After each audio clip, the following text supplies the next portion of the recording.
Assalamualaikum warahmatullahi wabarakatuh. Sampurasun Akang Teteh. Berjumpa kembali bersama saya Tiarani Vidya. Selama beberapa menit ke depan akan menemani Akang Teteh dalam program Bewara SMTV. Musibah kebakaran Jumat pagi tadi terjadi di sebuah kandang ayam kawasan Lebak Huni, Kelurahan Pasanggerahan Baru, Kecamatan Sumedang Selatan, Kabupaten Sumedang, Jawa Barat. Sebanyak 12.000 ekor ayam negeri yang baru berusia 7 hari ludes di lalap si jago merah. Akibatnya, kandang ayam milik warga yang dikelola bersama perusahaan mengalami kerugian sebesar 1,5 miliar rupiah.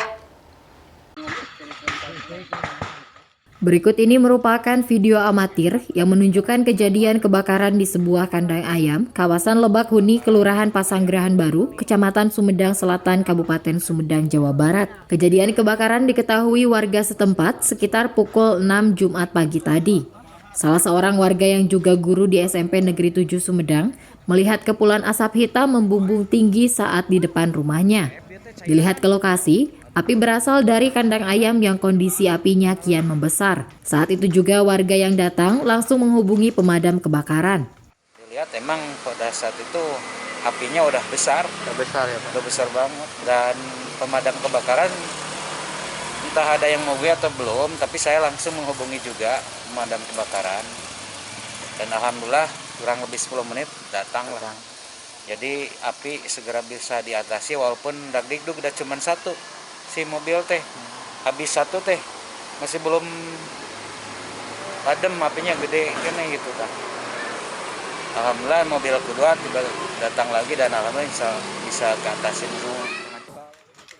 Diketahui kandang ayam tersebut merupakan milik warga bernama Kusnadi yang dikerjasamakan dengan sebuah perusahaan. Kandang ayam berukuran 100 x 75 meter itu berisikan 12.000 ekor ayam negeri yang baru berusia 7 hari. Kerugian akibat kebakaran ditaksir mencapai 1,5 miliar rupiah. Kalau untuk kandang ya sekitar estimasinya di angka 700 sampai 1 M. Kalau untuk sapronak, ayam, pakan dan lain-lain ya itu sekitar 500 jutaan. Jadi estimasinya 1,5 total. Kalau total ayam itu ada berapa? Ini infonya sih 12.000 ya, 12.000 ekor. Saat ini usianya baru 1 minggu, 7 hari. Mati semua, mati semua Pak? Mati semua. Sementara sebanyak 3 unit mobil pemadam kebakaran dikerahkan untuk memadamkan api. Namun kandang ayam tersebut terbuat dari kayu dan bambu, membuat api cepat membesar. Meski begitu, petugas tetap berhasil memadamkan api sekitar 1 jam kemudian. Penyebab kebakaran sendiri Pak? Belum diketahui, masih perkiraan di aliran listrik. Terus tadi ada kendala nggak Pak? Alhamdulillah lancar. Berapa mobil damkar yang diterjunkan? Yang diterjunkan 3 unit dari Tanjung Sari, Sumedang Kota, dan Bidang. Tidak ada korban Pak ya? Tidak ada. Terkait penyebab kebakaran, masih belum dapat diketahui pasti. Dugaan sementara terjadi akibat kerusakan mesin pemanas atau hubungan pendek arus listrik. Dari Sumedang, Jawa Barat, Usep Adiwihanda melaporkan.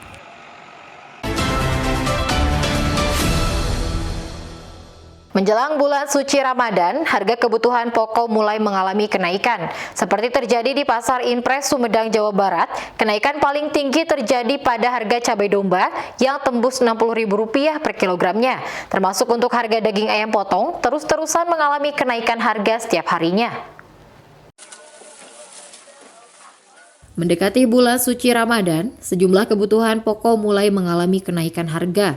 Pantauan di Pasar Impres Sumedang, harga bumbu dapur seperti cabai, bawang merah, dan bawang putih kian merangkak naik. Salah seorang pedagang menyebutkan, selain minyak, kenaikan harga paling tinggi terjadi pada cabai domba. Dari harga sebelumnya di kisaran Rp40.000, kini tembus sampai Rp60.000 per kilogramnya. Untuk harga bawang merah dan bawang putih, dari harga Rp28.000 menjadi Rp32.000 per kilogram. Sembako, bawang putih, minyak, cabai kadang-kadang turun naik itu. bawang-bawangan.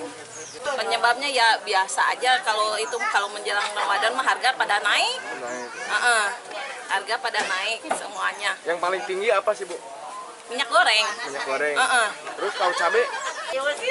Nyampe 60 70 lah kalau cabai mah.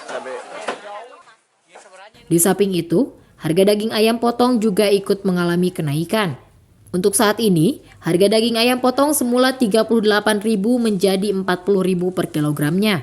Bahkan naiknya harga daging ayam potong terjadi hampir setiap hari. Menurut para pedagang, kenaikan harga akan terus terjadi sampai dilaksanakannya puasa Ramadan. Pasaran 38 39. Udah naik lagi. Kemarinnya 1.000, hari ini 500. Jadi 1.500. Itu penyebabnya kenapa sih, Bu? Kayaknya mau menjelang puasa ya. Kayaknya itu dari dulu sikonnya begitu terus. Setiap menjelang puasa pasti naik. Kadang naiknya 2 hari sekali. Ya mudah-mudahan nggak naik lagi. Ayo kasihan sama yang lain gitu. Meski begitu, para pedagang memastikan stok kebutuhan masyarakat dipastikan tetap aman. Hanya saja, pedagang berharap kepada pemerintah agar dapat mengontrol harga kebutuhan pokok yang kini terus naik. Dari Sumedang, Jawa Barat, Usep Adiwihanda melaporkan.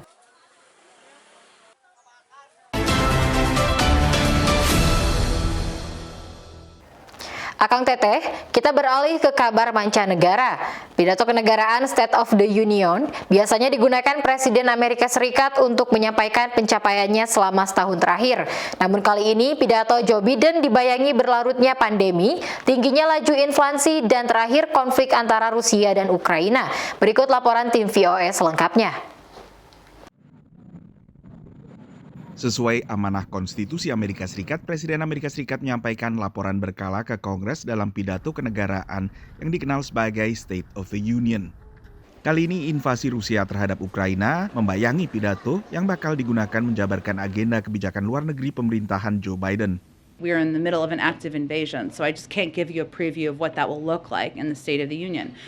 As it relates to how the president views his approach to foreign policy, the president has ran for president wanting to return America's seat at the world, wanting to return to a time where other leaders around the world could trust the word and the commitments of the United States. And what you have seen over the last few months is the president deliver on exactly that. Dalam sepekan saja, Presiden Biden telah berpidato beberapa kali membahas eskalasi krisis Ukraina. Serangan Rusia yang menurut Biden adalah ancaman terbesar terhadap keamanan global sejak Perang Dunia Kedua kembali memecah opini rakyat Amerika Serikat. The country generally rallies behind a president when we face an international crisis. If you watch Tucker Carlson or listen to Donald Trump or know what many Republicans in Congress have been saying, we're not going to get that rallying around the president by a significant share of the population. The tribal divisions are there now for even things that affect American national security. Survei terbaru oleh harian The Washington Post bersama ABC News menemukan dukungan kuat bagi pemberlakuan sanksi terhadap Rusia merespons invasinya atas Ukraina, baik di antara pendukung Partai Presiden Biden, Partai Demokrat maupun pendukung oposisi Partai Republik. Survei tersebut menemukan sekitar 67% rakyat Amerika mendukung dijatuhkannya sanksi ekonomi terhadap Rusia oleh pemerintah Amerika Serikat dan sekutu-sekutunya di Eropa. Tapi saat responden ditanya apakah mereka mendukung sanksi ekonomi, bila hasilnya harga energi semakin meningkat di Amerika Serikat, maka angka dukungannya turun ke 51%. Laju inflasi yang sudah tinggi membuat kenaikan harga bensin sulit diterima rakyat. Every president comments on the economy because they all want to say the state of the economy is such that we are getting richer, we are doing better than ever before. The only exceptions when presidents don't talk about the economy are when we are at war ourselves.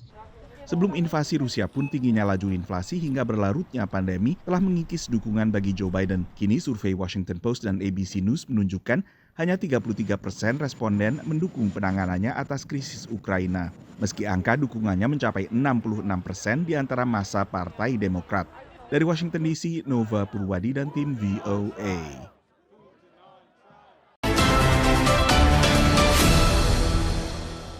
Di tengah diakhirinya kewajiban menggunakan masker di penjuru Amerika Serikat, bahkan dimulainya pendekatan endemik di California, satu dampak COVID yang bakal memerlukan waktu untuk benar-benar pulih menurut analis adalah dampak terhadap kesehatan mental.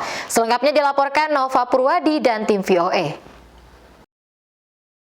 Ancaman terhadap kesehatan fisik selama pandemi disertai juga terus tertekannya kesehatan mental.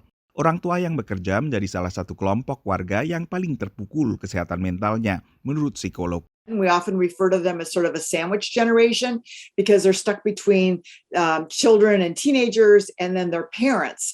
And they're basically having to try to juggle working with caring for their parents who have more needs now because of their social isolation, as well as their children. And maybe they're educating their children on and off at home and trying to manage their social lives. Tapi psikolog mengakui tak ada kelompok masyarakat yang luput dari rasa tertekan selama pandemi. Menurut Lembaga Kesehatan Nirlaba, Kaiser Family Foundation, sebelum pandemi sekitar 10% warga Amerika Serikat mengaku mengalami depresi atau kecemasan berlebihan. Selama pandemi, angkanya kemudian meningkat ke 30%. Psikolog menyebut ini sebagai semacam trauma kolektif karena tak hanya dirasakan di satu komunitas saja, tapi bahkan di seluruh dunia. Banyak yang kehilangan teman atau anggota keluarga akibat COVID atau pernah terkena COVID parah. Banyak yang kehilangan pekerjaan atau setidaknya kehilangan rutinitas dan kegiatan sosial bersama teman. When the September 11th terrorist attacks occurred, or there is a hurricane, or there is a tornado, there is a date that it started and it stopped. And what people do in the aftermath is pick up the pieces, try to rebuild their lives, try to emotionally recover from the event. That is very, very different from what we're seeing here.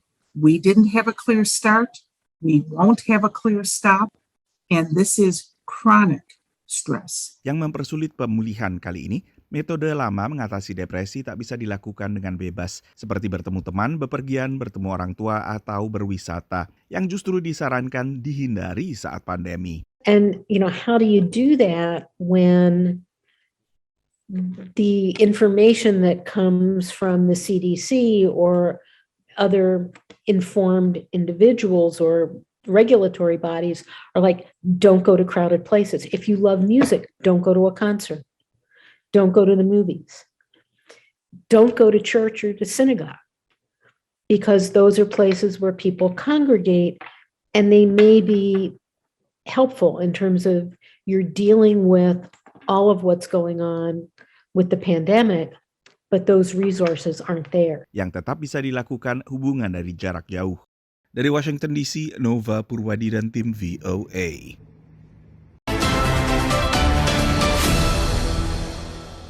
Tablet yang semula untuk membaca, menonton film, bermain video game, dan semacamnya, kini telah meluas fungsinya bagi kalangan profesional, pelajar, dan mahasiswa. Tablet andalan produsen-produsen utama pun kini tak kalah cepat prosesornya dibandingkan laptop canggih sekalipun. Selengkapnya laporan tim VOA.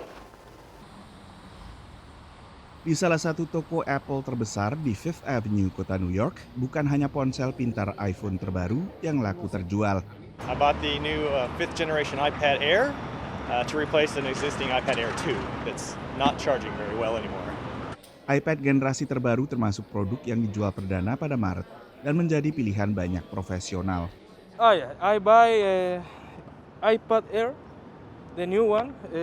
Why I buy them? Because for me it's an accessory for work. I am construction civil, so I see the plans, the designs. Peluncuran tablet bersamaan iPhone juga produk baru Mac Studio terjadi di tengah berlanjutnya gangguan rantai pasok dan juga keterbatasan chip semikonduktor secara global. Apple continues to flex their muscles in the supply chain. They're at the front of the line. They don't wait on the line like others do.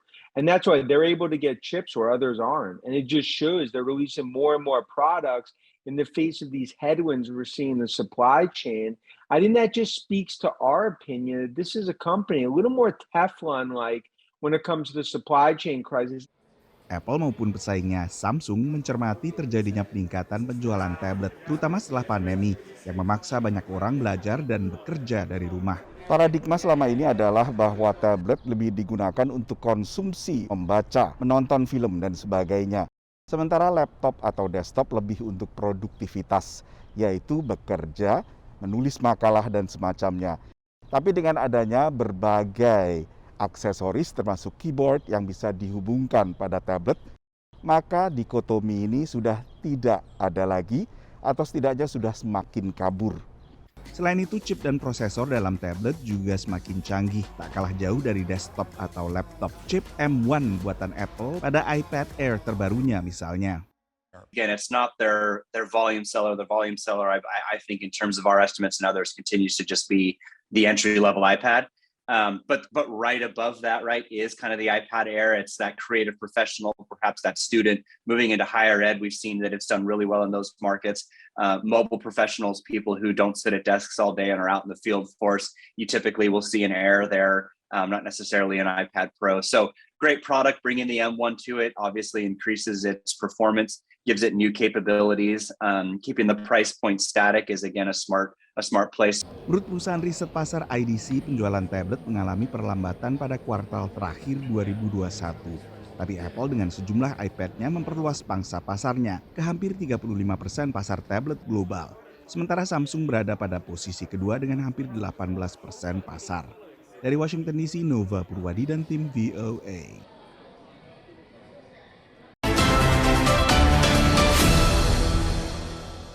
Akang Teteh, demikian Bewara SMTV untuk hari ini. Tetap saksikan Bewara SMTV setiap hari Senin sampai dengan Sabtu di jam yang sama dan Bewara sepekan di hari Minggu. Tetap patuhi protokol kesehatan. Terima kasih. Wassalamualaikum warahmatullahi wabarakatuh.